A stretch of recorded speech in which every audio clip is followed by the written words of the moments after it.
బాపట్ల జిల్లా చీరాల మండలం ఈపూరుపాలెంలో దారుణ హత్య.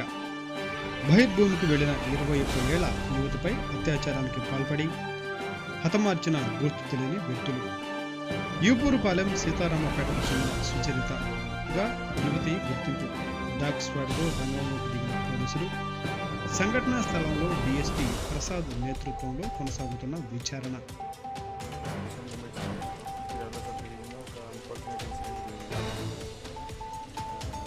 సీతారాంపురం ఏరియా ఈపూరుపాలెం గ్రామంలో ఒక 21 years old అమ్మాయి మార్నింగ్ అరౌండ్ 5:30, 5:40 బయటికి రావడం జరిగింది. చాలాసేపు రిటర్న్ రాకపోతే ఇంట్లో వాళ్ళకి అనుమానం వచ్చింది.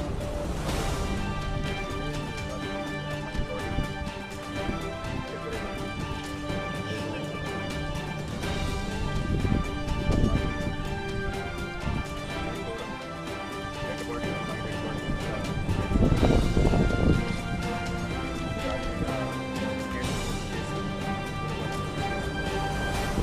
మర్డర్ అండ్ రేప్ కేసు నమోదు చేసి దానికి ఇన్వెస్టిగేషన్ చేయడం స్టార్ట్ చేయడం జరిగింది.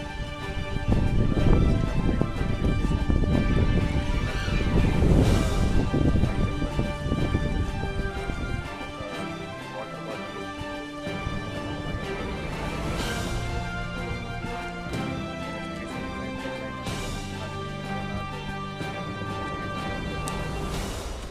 దానికి 5 టీమ్స్ ఏర్పాటు చేయడం జరిగింది. ఎవరైతే సస్పెక్ట్స్ ఉన్నారో వాళ్ళని సస్పెక్ట్స్ను 1 by 1 ఇంటర్వ్యూట్ చేయడం జరుగుతుంది. అండ్ త్వరలోనే ముద్దాయి కూడా జరుగుతుంది. ఈ కేసును మేము ప్రతిష్టాత్మకంగా తీసుకొని ఒక సవాల్గా తీసుకొని ఖచ్చితంగా కేసు చేస్తున్నాం. అండ్ ఎవరైతే రెస్పాన్సిబుల్ ఉన్నారో